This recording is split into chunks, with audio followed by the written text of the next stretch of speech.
Hello दोस्तों, आपका मेरे चैनल पे स्वागत है। आज मैं क्लास 9 की कार्यपत्र 23 है, डेट है 31 अगस्त 2021। ठीक है, विषय है सामाजिक विज्ञान अर्थशास्त्र की बुक से आज हम पढ़ेंगे। ठीक है, तो यहाँ आप अपना नाम लिख लीजिए और अपने विद्यालय का अपनी क्लास टीचर का नाम लिख लीजिए। तो जैसे कि मैंने अभी आपको बताया कि आज मैं अर्थशास्त्र के बुक में से जो पालमपुर की गांव की कहानी पढ़ेंगे। ठीक है, ये प्रथम भाग है आपका। ठीक है, यानी कि पहला पार्ट है। तो चलिए हम इसको पढ़ते हैं। तो इसमें हमें बताया जा रहा है कि जो पालमपुर गांव है, एक ये काल्पनिक गांव है। कैसा गांव है? काल्पनिक। और वहाँ चलने वाली सभी आर्थिक क्रियाओं का वर्णन है जो लगभग भारत के हर गांव में चलती है। यानी कि बताया जा रहा है कि जैसे जैसे हर गांव में विकास होती है, आर्थिक क्रियाएँ होती हैं, वैसे हर भारत में लगभग ये हर गांव में चलती रहती है। यह आसपास के गांव और कस्बों से भलीभांति जुड़ा हुआ है। यानी कि जो पालमपुर गांव है, ये उसके जो आसपास पड़ोस जो गांव है, यह कस्बों में होता है आपका शहर। ठीक है, क्या होता है? शहर। यानी कि जो उसके आसपास गांव है या कस्बों है, उससे वो काफ़ी जुड़ा हुआ है भलीभांति। ठीक है, और एक बड़ा गांव है जो रायगंज है। आपसे ये भी पूछा जा सकता है कि पालमपुर के आसपास ऐसा कोई गांव है जो काफ़ी बड़ा है, तो आप बता सकते हैं कि हाँ, एक गांव है जो रायगंज है, वो पालमपुर से 3 किलोमीटर की दूरी पर है। ठीक है, और प्रत्येक मौसम में यह सड़क गांव को रायगंज और उसके निकटतम छोटे कस्बों शहरीपुर में से जोड़ती है। यानी कि बताया जा रहा है कि ये जो रायगंज का जो रास्ता है, सड़क है, ठीक है, वो हर प्रत्येक मौसम में, यानी कि प्रत्येक क्या हर दिन, ठीक है, वो जो रायगंज का जो सड़क है, वो आगे जाने वाला जो उसके आगे जो छोटे छोटे जो कस्बे, मैंने आपको बताया कि शहर होते हैं, छोटे छोटे जो शहर है उनसे ये जुड़ता है। ठीक है, और इस सड़क पर गुड़ या अन्य वस्तुओं से लदी हुई ये बैलगाड़ी या भैंस बग्गी होती है से लेकर अन्य कई तरह के वाहन जाते हैं, जैसे मोटरसाइकिल, जीप, ट्रक और ट्रैक्टर तक दिखाए जा सकते हैं। यानी कि ये जो रास्ता है, ठीक है, उस रास्ते पे ज़्यादातर क्या दिखाई दे सकता है हमें? गुड़ या अन्य कोई वस्तुएं जो लदी हुई हो, किसके ऊपर? बैलगाड़ी के ऊपर या भैंस बग्गी पर, या अन्य वाहन के ऊपर भी हो सकता है, जैसे मोटरसाइकिल या जीप भी आपको यहाँ बताया जा रहा है। ठीक है, अब हमसे कहा जा रहा है कि इस गांव में विभिन्न जातियाँ के लगभग 450 परिवार रहते हैं। यानी कि आपसे अब पूछा जा सकता है कि ये गांव, उस जो पालमपुर गांव है, उसमें कितने विभिन्न जातियाँ रहती हैं? वो लगभग 450 परिवार रहते हैं। ठीक है, गांव में अधिकांश भूमि के स्वामी उच्च जाति 80 परिवार हैं और उनके मकान, जिसमें से कुछ बड़े हैं और ईंट और सीमेंट के बने। यानी कि जो गांव है पालमपुर, ठीक है, उसमें क्या है? अधिकांश क्या है, जो जिनकी भूमि है, जो मालिक हैं, ठीक है, और जिनकी ज़मीन है, जो मालिक है उस ज़मीन के, अपनी ज़मीन के, ठीक है, वो ऊंची जात के, यानी कि ऊंचे जात के हैं, जो 80 परिवार के हैं। ठीक है, और उनके मकान कैसे हैं? इनमें से तो कुछ के बड़े बड़े मकान हैं, और ठीक है, जितने भी बड़े बड़े मकान हैं छोटे छोटे, उनके कैसे बने? सीमेंट और ईंट से बने हुए हैं। ठीक है, और जो अनुसूचित जाति है, ठीक है, इनके घर देखना कैसे बने हैं।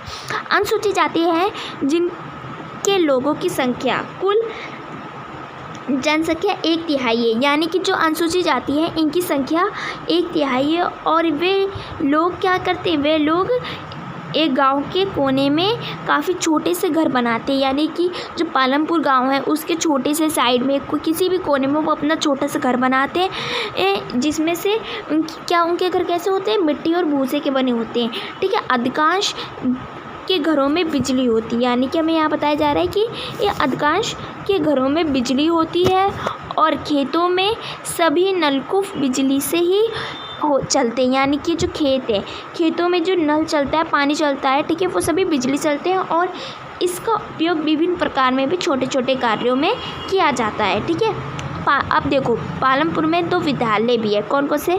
एक तो धार्मिक विद्यालय और एक हाई स्कूल है। ठीक है, और गांव में एक राजकीय प्राथमिक स्वास्थ्य केंद्र भी है और एक निजी औषधालय भी है जहां रोगियों का क्या होता है इलाज किया जाता है, उपचार किया जाता है। ठीक है, अब आपको इस तरीके से यहाँ पिक्चर्स में भी बताया जा रहा है कि पानी, ट्रैक्टर सबका इस्तेमाल किस तरीके से किया जा रहा है। यहाँ आपको पालमपुर के बारे में बताया जा रहा है। ठीक है, अब इसके क्वेश्चन आंसर्स कर लेते हैं। देखो इसके क्वेश्चन आंसर्स दिए हैं आपको 4 दिए 5 दिए हैं, तो 5 के हम सभी करेंगे। तो चलिए स्टार्ट करते हैं। तो चलिए इनके प्रश्न करते हैं। देखो तो मैंने यहाँ लिख दिए हैं। तो जो हमारा पहला क्वेश्चन था, पहले हम उसको रीड कर ले रहे हैं कि पालमपुर गांव के लोगों की मुख्य आर्थिक क्रिया क्या है। तो आप लिख, पालमपुर के गांव का मुख्य पेशा कृषि उत्पादन है। यहाँ काम करने वाले लोग में 55% लोग अपने जीवन के लिए खेती पर निर्भर है। ये किसान या कृषि श्रमिक को हो सकते हैं। दूसरा कि पालमपुर गांव की सामाजिक रचना कैसी थी।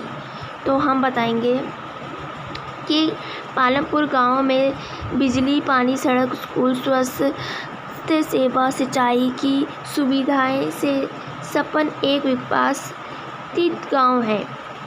बिजली से खेतों में स्थित सभी नलकूप एवं विभिन्न प्रकार के छोटे छोटे उपयोगिक को यहाँ मैंने उसको दर्शाया है। इसकी विशेषताएं के बारे में कि पालमपुर में बिजली है, सड़क है, एक स्वास्थ्य केंद्र है, एक स्कूल है, वहाँ बिजली है। इस तरीके का बिजली का यूज़ किया जाता है। बच्चों को शिक्षा देने के लिए एक सरकारी और एक उच्च विद्यालय यानी कि एक हाई स्कूल भी है। फिर हमारा आता है तीसरा कि पालमपुर गांव की अच्छी बुनियाद व्यवस्था वाला गांव अपने शब्दों में बताइए। ठीक है, तो वो ये आपको खुद बताना है। ठीक है, यहाँ आपसे पूछा जा रहा है, एक मिनट नहीं, ये वाला नहीं, ये वाला मैं आपको दिखा दे रही हूँ। तो आप लिखेंगे कि पालमपुर के लोगों मुख्य पेशा कृषि उत्पादन है। यहाँ काम करने वाले लोग में 55% लोग अपने जीवन के लिए खेती पर निर्भर है। यहाँ पर हर ज़मीन पर खेती की जाती है। गांव में एक साल में किसान 3 तरह की फसल उत्पन्न कर पाता है क्योंकि यहाँ पर सिंचाई करने के लिए पूरी व्यवस्था है। ठीक है, आपसे प्रश्न 4 पूछा जा रहा है, ये आप खुद करेंगे क्योंकि इसमें पूछा जा रहा है कि पालमपुर की तरह क्या आपके गांव में भी कृषि मुख्य आर्थिक क्रिया है। तो आपके गांव में पूछा जा रहा है, तो आप अपने गांव के बारे में बताएंगे। फिर आता है 5 कि पालमपुर गांव की विशेषताओं का अपने शब्दों में वर्णन कीजिए।